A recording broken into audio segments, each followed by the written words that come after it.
Hello, কেমন আছো তোমরা সবাই? আবার আরেকটা মিনি ব্লগ নিয়ে চলে আসলাম।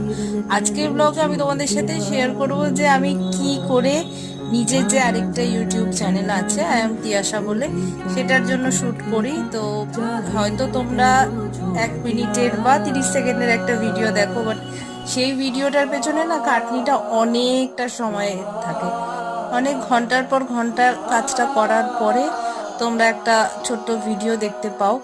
যদিও অনেকে অনেক সময় সেই ভিডিওটা ঠিক করে দেখো না, অবশ্যই হয়তো পছন্দ হয় না তাই দেখে না, বাট আমাকে তো আমার বেস্টটা দিতেই হয়।